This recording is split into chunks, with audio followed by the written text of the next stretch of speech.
Boa tarde, boa noite, professor. Eu me chamo Nicolas, aqui tem a Gabriele e o Pedro, nós somos do grupo 5, e a gente vai fazer a apresentação sobre estrutura, física nuclear com foco em estrutura. Dentro de nós três aqui, nós temos uma área relativamente dispersa, mas o que é comum a todos nós é que todos nós, sim, temos um certo interesse em tudo de átomos e núcleos mais leves, como nitrogênio, lítio, que estão no começo essa figura aqui, é a linha de estabilidade, com vários isótopos exóticos ao seu redor, e a gente está falando principalmente desse comecinho, um número menor, número atômico menor. Né? Todo mundo que tem uma certa interação com estrutura nuclear e com o estudo através de medição de seção de choque, de diversas reações, estudar melhor estruturas exóticas, como estrutura borromiana ou estrutura de cluster e estrutura halo em alguns núcleos. Então, passando para explicar melhor sobre seção de choque, tem a Gabriela com o trabalho dela. Oi, gente. Bom, eu sou a Gabriela Dantas Santos, eu sou aluna do professor Tiago Fiorini da Silva e a gente trabalha no LANF, né, o Laboratório de Análise de Materiais por Feixes Iônicos, e o meu projeto ele é a medida de seção de choque nucleares do lítio aplicada à análise por feixes iônicos. Esse projeto, ele basicamente é uma extensão do meu projeto de iniciação científica, acabei de começar o mestrado. Então, esse projeto ele é um pouco mais complexo do que foi o meu projeto de iniciação científica, onde eu trabalhava medindo as seções de choque de lítio 6 e lítio 7, mais a parte elástica, que foi um projeto em união com o AIAIA, a Agência Internacional de Energia Nuclear, em que eles tinham o objetivo de que as nossas medidas servissem para alimentar a base de dados internacional deles. Então, a gente tinha esse foco de medir a seção de choque com esse intuito de alimentar a base. E aí, para o mestrado, a gente acabou seguindo esse mesmo caminho, só que agora focado nas reações nucleares do lítio 6 e do lítio 7, de prótons em lítio 6 e lítio 7. E ainda com esse objetivo de alimentar a base de dados internacional, mas também buscando união com uma base sólida teórica mais forte, voltada para o formalismo da matriz R. Mas basicamente eu acho que todo mundo já deve ter um conhecimento de seção de choque, mas basicamente eu coloquei um slide aqui de exemplo, de resumo, que a seção de choque, ela basicamente é um parâmetro que mede a probabilidade de ocorrência de interações nucleares entre o meu feixe de estudo e o meu núcleo-alvo. A seção de choque experimental, que é essa que eu coloquei aqui, que é o que eu mais trabalho no meu projeto, ela depende de alguns parâmetros, como o número de partículas detectadas, partículas que estão no projeto incidente, dentre outros fatores. E, bom, como eu tinha dito anteriormente, esse projeto ele tem o intuito de alimentar a base de dados internacional, também tem esse foco teórico de realizar uma teoria mais estruturada utilizando o formalismo da matriz R, mas a gente também tem um foco em estudar as estruturas ressonantes do sistema. Esse projeto ele tem uma parceria com o professor Valdir Guimarães, em que ele trabalha com clusterização nuclear, e aí os nossos resultados também têm importância para esses projetos dele. Como eu disse, o projeto ainda está em início, então eu ainda estou nessa parte inicial de revisão literária, de estudos teóricos, então não tenho muita coisa para apresentar. Mas eu acredito que a disciplina ela vai auxiliar, porque meu projeto é basicamente experimental, eu faço os experimentos no LANF e analiso todos esses dados. Então, eu vou precisar fazer bastante ajustes de função, eu vou ter que fazer um estudo mais detalhado em relação às incertezas. Então, eu acredito que essa disciplina vai me orientar, vai me trazer uma base mais sólida para eu ter resultados mais confiáveis e que auxiliem a comunidade, né? Bom, é a minha vez. Me chamo Pedro, tudo bem? E esse é o título do meu projeto de doutorado. Eu estou no meu terceiro semestre.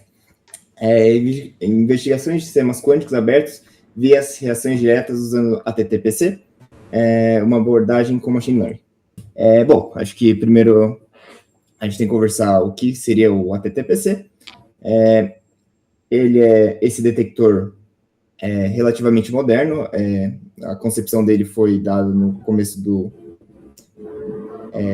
2020, então é um equipamento relativamente moderno. Como ele funciona? Qual é o diferencial dele? Basicamente, você consiste de uma câmera, onde o seu gás, que é onde você preenche essa câmera, é tanto o seu alvo, quanto o meio que as suas partículas vão se propagar.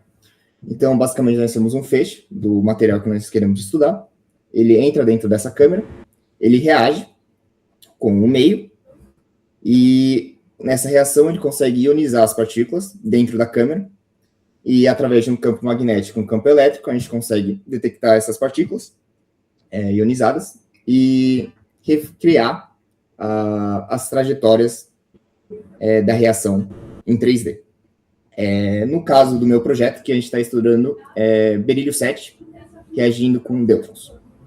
Então, para as imagens que eu vou mostrar aqui, são eventos vindos dessa reação. Aí, agora pode passar.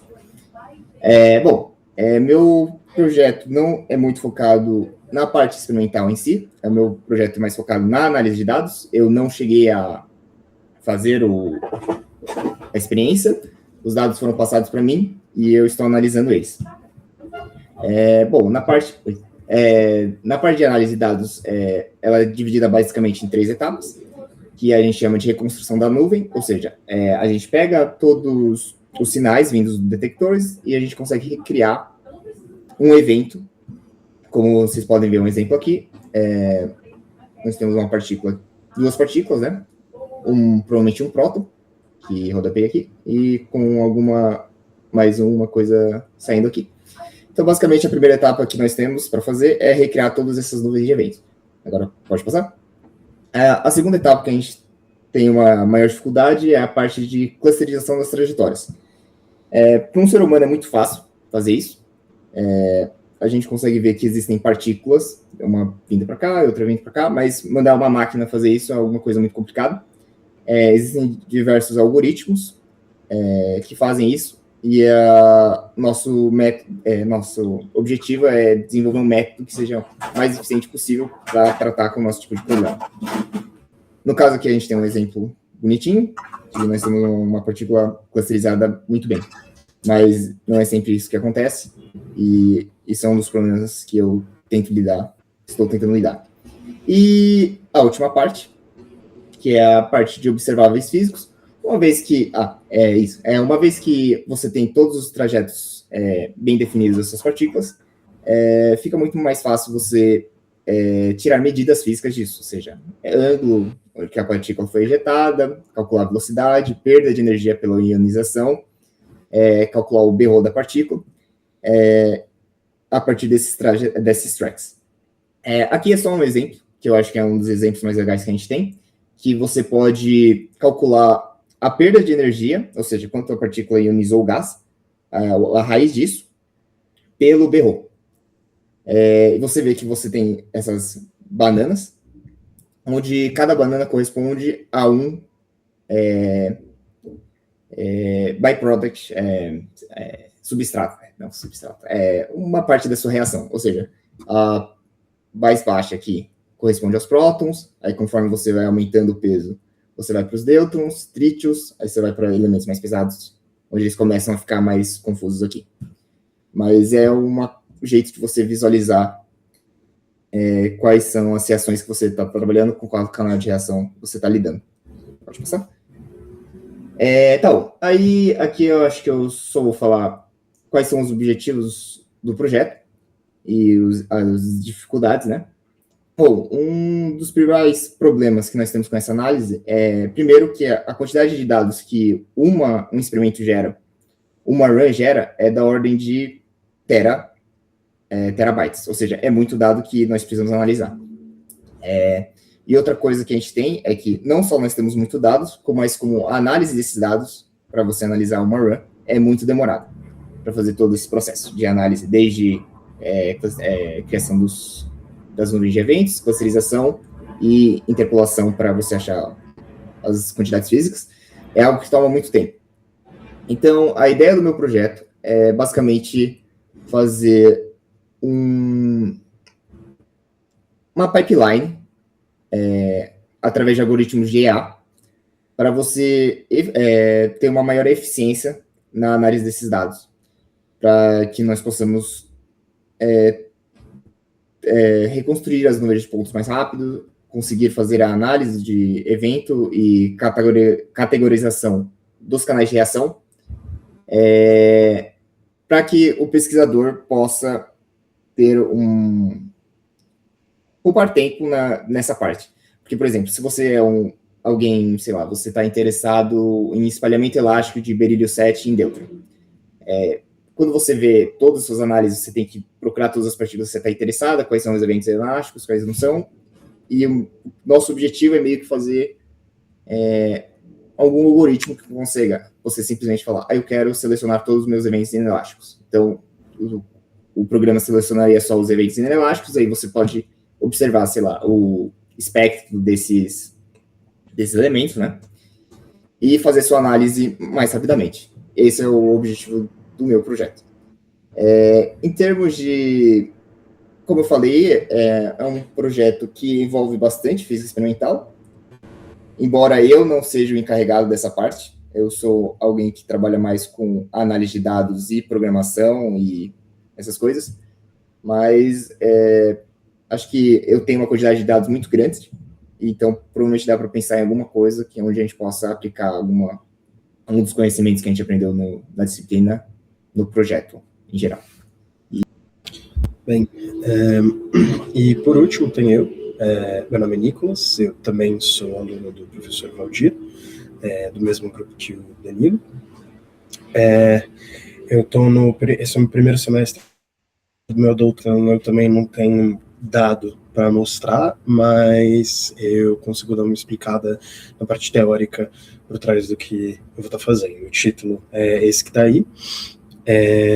A ideia do projeto é estudar a estrutura exótica do nitrogênio 12, que é um núcleo que é candidato para ter um halo de prótons. Então, o que é um núcleo halo? Aqui tem uma imagem bonitinha, e é algo similar, ou pelo menos se imagina que é algo similar a isso. É um núcleo onde todos os núcleons, eles não estão compactados num caroço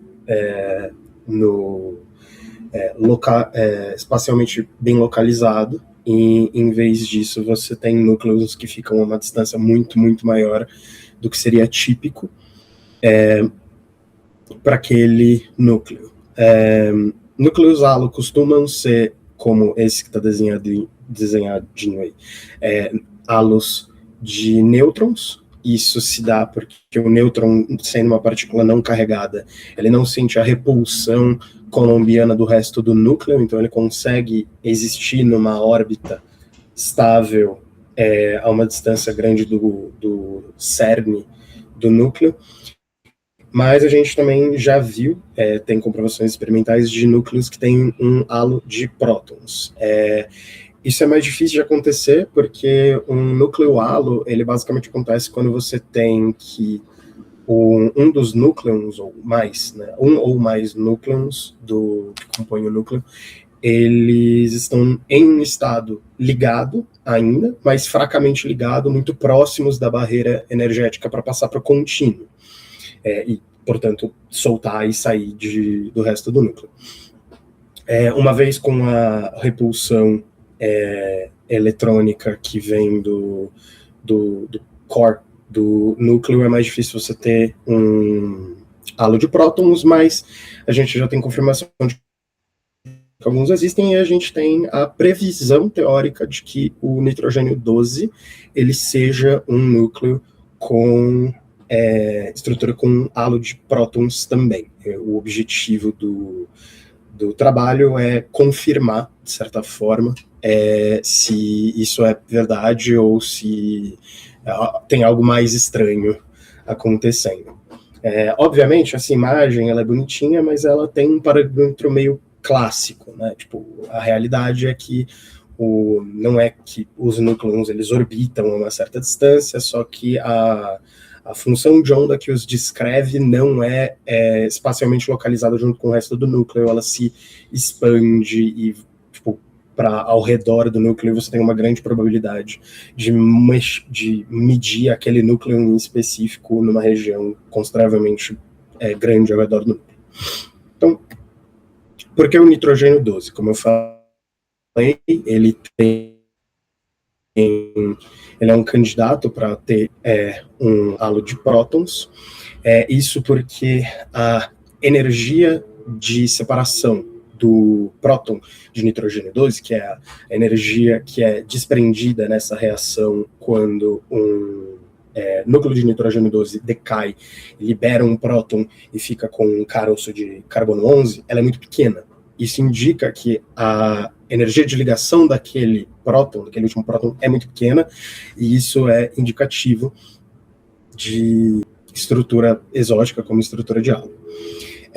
Não só isso não é interessante simplesmente por núcleos halos serem diferentes e interessantes, mas porque o nitrogênio 12 ele faz parte do ciclo CNO, que é o ciclo que basicamente acelera a produção de carbono e age como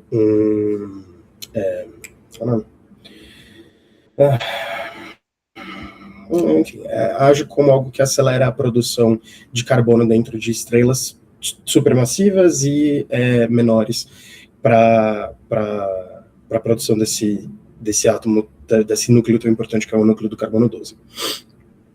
Então, o que vai ser medido eventualmente que não foi ainda? A ideia é medir e calcular a seção de choque e tal, tudo bonitinho. Tanto o espalhamento elástico do nitrogênio 12 batendo em chumbo, quanto a reação breakup.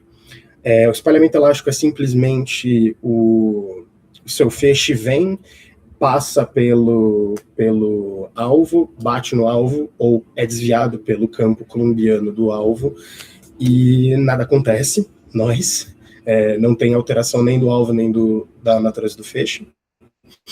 E a gente também quer verificar a reação de breakup, que é essa reação onde o átomo do seu feixe ele quebra em uma ou mais partes, graças à interação com o seu alvo. Esse breakup ele pode ser dado através de interação nuclear, em altas energias, ou para feixes de energias mais baixas, como é o caso desse projeto.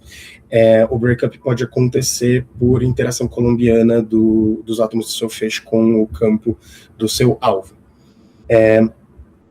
Então, a ideia é a gente jogar esse feixe com uma intensidade pequena, próxima à barreira coulombiana, para a gente ver o nitrogênio 12 se quebrando em carbono 11 e um próton e ver a detecção concomitante desses dois sinais, do próton e do carbono 11, seria um comprovante de que, de fato, existe a estrutura desse núcleo, ela realmente é essa que a gente teoriza, que é um caroço de carbono 11 com um próton ao seu redor.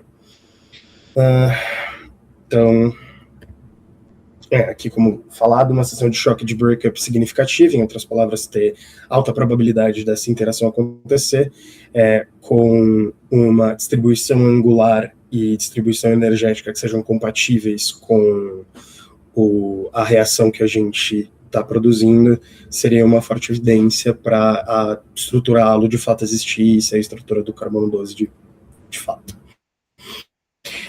Eu tirei essa figura desse paper, que está ali.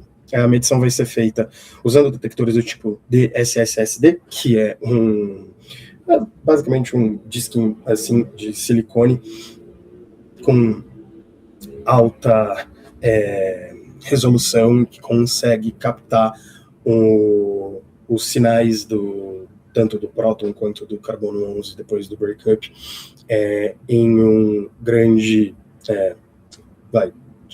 distribuição angular, de ângulo sólido e de energia também.